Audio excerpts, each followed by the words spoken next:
जीवन में बहुत परेशानी आती है और बहुत कष्ट आते हैं। जीवन में ये परेशानी कैसे ख़त्म होगी, इस कहानी में जीवन की हर परेशानी को आप ख़त्म कर देंगे अगर आप इस पूरी कहानी को सुन लेते हैं। दोस्तों, मानव जीवन बहुत कष्टदायक है। जीवन में बहुत सारी समस्या से जूझ रहे हैं, तो इस ऐसे ही व्यक्ति को जो आपको अपने जीवन में बहुत सारी समस्याओं का समाधान करना होगा। यह केवल उनके सोचने के तरीके होते हैं। उसे लगता है कि मानव जीवन बहुत कष्टदायक है। वह सोचता था कि पशु का जीवन इंसानों से बेहतर है, क्योंकि उन्हें इतनी समस्या झेलनी नहीं पड़ती। हम इंसानों को सदा चिंताएं सताती रहती है, श्री आनंद से जीवन जीते हैं। तो आइए जानते हैं उसकी सोच बुद्ध ने कैसे बदली और कैसे वह जान गया कि मनुष्य का जीवन ही सबसे कीमती है। लेकिन इससे पहले कि आप कहानी में खो जाओ, वीडियो को लाइक ज़रूर कर दीजिएगा।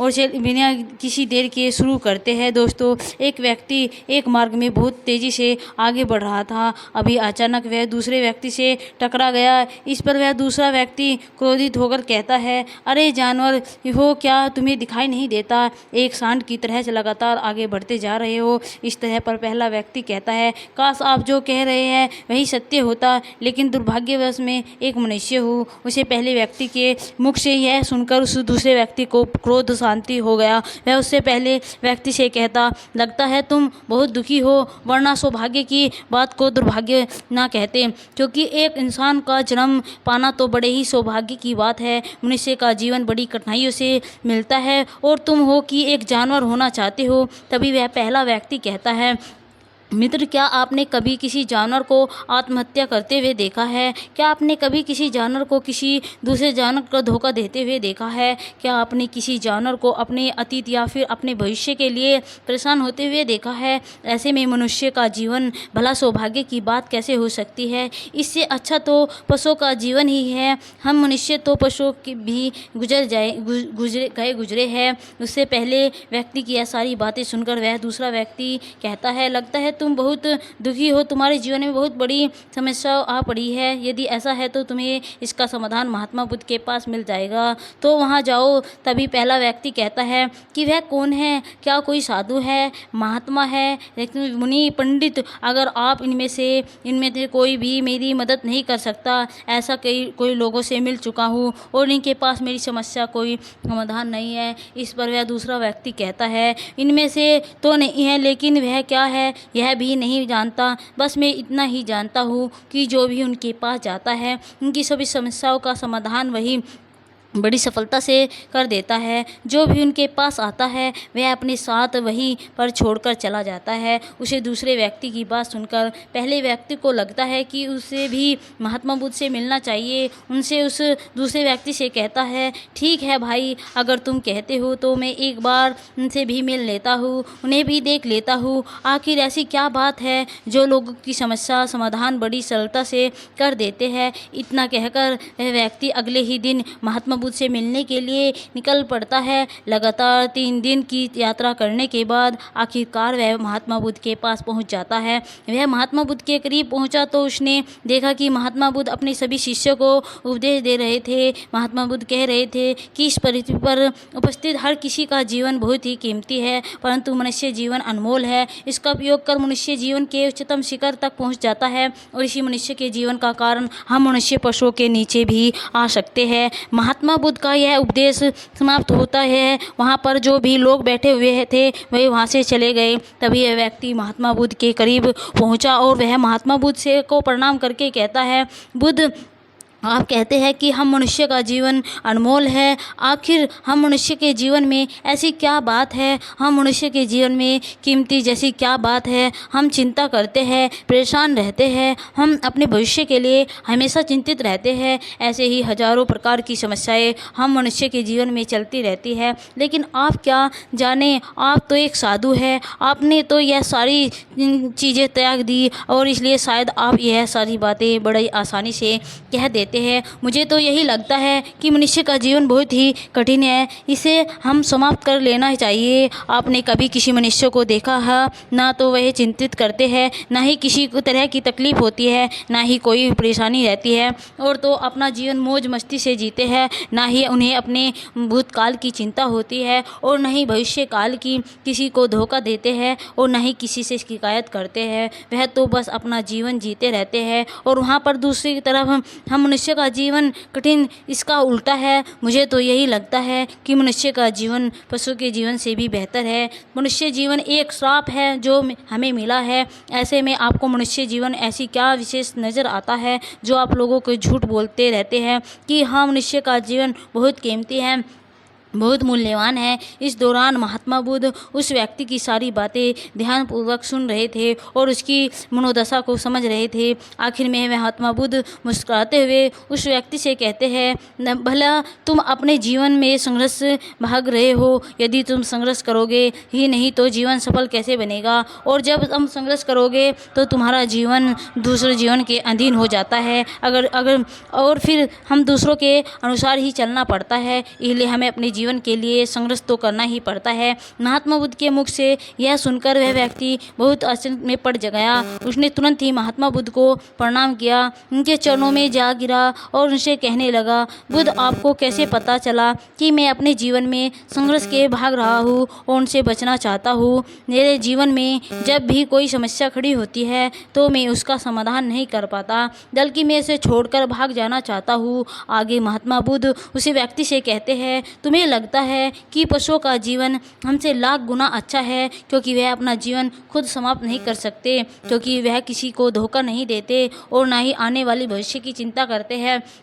इसका मतलब तो नहीं कि पशुओं के जीवन में कोई संघर्ष नहीं है। पशुओं के जीवन में तो जन्म से लेकर मृत्यु तक संघर्ष ही होता है। जब वह छोटे होते हैं तो उनकी जान को खतरा होता है, वे अपनी जान बचाने के लिए संघर्ष करते हैं। जैसे जैसे बड़े होते हैं तो उन्हें पेट भरने के लिए संघर्ष करना पड़ता है। फिर चाहे उनके सामने कोई ना कोई, फिर चाहे उनके सामने कितनी भी बड़ी परिस्थितियाँ क्यों न हो, संघर्ष करने से कभी पीछे नहीं हटते।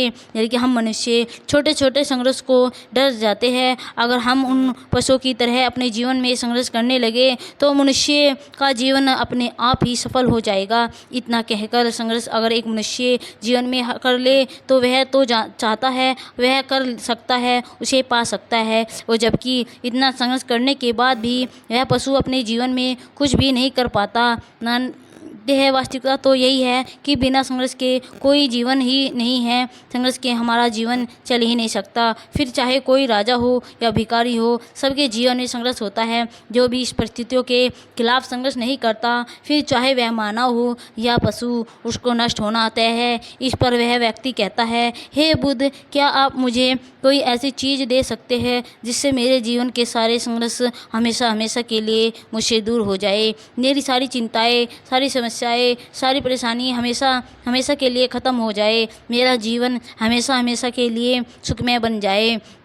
उस व्यक्ति की यह बात सुनकर महात्मा बुद्ध एक बार फिर से मुस्कुराने लगे और उस व्यक्ति से कहते हैं, भला मैं तुम्हें वह चीज़ तो नहीं दे सकता, लेकिन हाँ, मैं तुम्हें वहाँ तक पहुँचने का रास्ता ज़रूर बता सकता हूँ। यदि तुम वहाँ तक पहुँचने का संघर्ष कर लो तो तुम वहाँ तक पहुँच ही जाओगे और तुम्हें वह चीज़ मिल जाएगी। लेकिन मेरी एक बात और याद रखना कि इसका अर्थ है यह भी नहीं है कि इसके बाद से तुम्हारे जीवन में परेशानियाँ या फिर समस्याएँ आनी बंद हो जाएगी।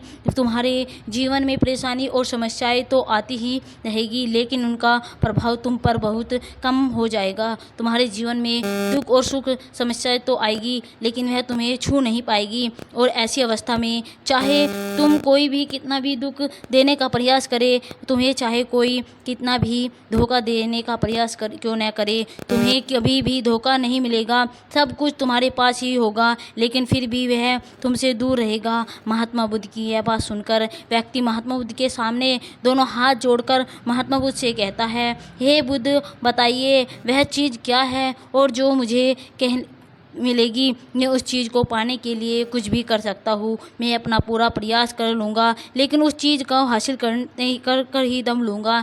इस पर महात्मा बुद्ध ने उस व्यक्ति से, वह सोच लो, एक बार यदि तुमने रास्ता शुरू कर दिया तो तुम्हें उस रास्ते पर चलते ही रहना होगा जब तक कि तुम अपनी मंजिल को पाने नहीं लेते। यह रास्ता अत्यंत संघर्ष भरा हुआ है, क्या तुम अपनी मंजिल तक पहुंच पाओगे? व्यक्ति कहता है, आप मुझे वह मार्ग बताइए, मैं उस पर चलूँगा। मैं अपनी अंतिम सांसें तक संघर्ष रहूँगा, लेकिन उस चीज़ को हासिल करके ही दम लूँगा। इस पर महात्मा बुद्ध कहते हैं, सुनो, उस चीज़ का नाम है शांति, जो तुम्हारे मन के भीतर गहराई में है। जैसे यह समुद्र की लहरें ऊपर से तो बड़ी तीव्र नज़र आती है और उछाल मारती है, जिन्हें देखकर हमारा मन घबरा जाता है, और परंतु इसी के विपरीत उसकी गहराई में वह बहुत ही शांत होता है। और ठीक इसी प्रकार हमारे मन की गहराई में भी शांति छिपी हुई है। तुम्हें अपने मन की गहराई में उस शांति को खोजना होगा, उस शांति के लिए संघर्ष करना होगा। और अगर तुम रास्ते से नहीं भटकते तो जैसा मैं तुम्हें कहता हूँ, सब कुछ मिलेगा जो तुम चाहोगे। महात्मा बुद्ध के मुख से यह सुनकर वह व्यक्ति कहता है, तथास्तु, मैंने तो सोचा था कि आप मुझे कोई ऐसी वस्तु बताएंगे जिसे मैं किसी भी हालत में हासिल कर लूँगा, उसके बाद मेरा जीवन सुखमय बन जाएगा। इस दुनिया में ऐसी कोई चीज़ जिसे खोजा नहीं गया तो उसे खोजा जा सकता है, लेकिन मैं अपने मन के भीतर को कैसे शांत कर सकता हूँ? वह भला कौन सा मार्ग हो जाता है, वहाँ भला ऐसी कौन सी सवारी जाती है जिस मार्ग पर चलकर या फिर सवारी के द्वारा वहाँ तक पहुँच सकता हूँ? इस पर महात्मा बुद्ध मुस्कुराने लगे और उस व्यक्ति से कहते हैं, भला कोई सवारी नहीं जाती और नहीं वहाँ पर मनुष्य पैदल जा सकता है, फिर भी एक मार्ग है और उस मार्ग पर चलना ही पड़ता है। इस पर व्यक्ति कहता है, बुद्ध, तो आप मुझे बताइए, उस मार्ग पर चलकर कैसे अपने मन के भीतर की उस शांति को खोज सकता हूँ? इस पर महात्मा बुद्ध ने कहा, इस दुनिया में सबसे शक्तिशाली क्या है? इसका जवाब देते हुए वह व्यक्ति कहता है, हे बुद्ध, इस दुनिया में सबसे शक्तिशाली चक्रवर्ती सम्राट है, जिसके पास समीप शक्ति है, जिसके पास सब कुछ है, उसके पास किसी चीज़ की कोई कमी नहीं है। इसके जवाब में महात्मा बुद्ध ने कहते हैं, नहीं, इस दुनिया में सबसे शक्तिशाली चीज़ है इच्छा, और यही इच्छा इस दुनिया को चला रही है। जो कोई भी कुछ भी कर ले रहा है, उसकी इच्छा का परिणाम है, उसका क्रम है, सब कुछ उसकी इच्छा के अनुसार ही चल रहा है। जहाँ तक बात है एक चक्रवर्ती सम्राट की, तो एक इच्छा एक चक्रवर्ती सम्राट भी धूल में मिट सकता है, और वहाँ पर उसके विपरीत एक इच्छा एक आम इंसान को भी चक्रवर्ती सम्राट बनने में समक्ष है। इस दुनिया में जो कोई भी है, जहाँ भी है, जिस चीज़ की परिस्थितियों में है, वह उसकी इच्छा के अनुसार ही है, वह उसकी इच्छा का परिणाम है। अपनी इच्छा के बल पर मनुष्य इस जीवन में कुछ भी कर सकता है, लेकिन एक वास्तविकता यह भी है कि मनुष्य अपनी इच्छा पर निमित्त नहीं कर सक पाता, किसी कारण जिसके जीवन में वह सब कुछ घटित होता रहता है, जिसकी वह चाहत नहीं है। हमारे मन की बुराई अच्छाई हमारी तरफ बुरी चीज़ों को खींचती है, इसलिए अच्छा बहुत सोच कर करना चाहिए। हमें अपने जीवन में क्या चाहिए, केवल हम अपनी इच्छा से ही निर्धारित कर सकते हैं। इस पर वह व्यक्ति कहता है, बुद्ध, तो मैं अगर यह इच्छा करूं कि मुझे अपने मन की भीतर की शांति मिल जाए तो वह मुझे मिल जाएगी? तभी महात्मा बुद्ध कहते हैं, हाँ, इस दुनिया में सबसे शक्तिशाली इच्छा आवश्यक ही है, परंतु फिर भी मनुष्य ना जाने अपने जीवन में तरह तरह की इच्छाएं पालता है, लेकिन वह सारी इच्छाएं उसकी पूर्ण नहीं हो पाती हो। क्यों? क्योंकि उस इच्छा को पूरा करने के लिए एक और चीज़ की आवश्यकता पड़ती है, और वह है एक चीज़ की कमी मनुष्य के जीवन में हमेशा बनी रहती है। क्या तुम उसके बारे में जानते हो? इस पर वह व्यक्ति कहता है, अगर हमारी यह वीडियो अच्छी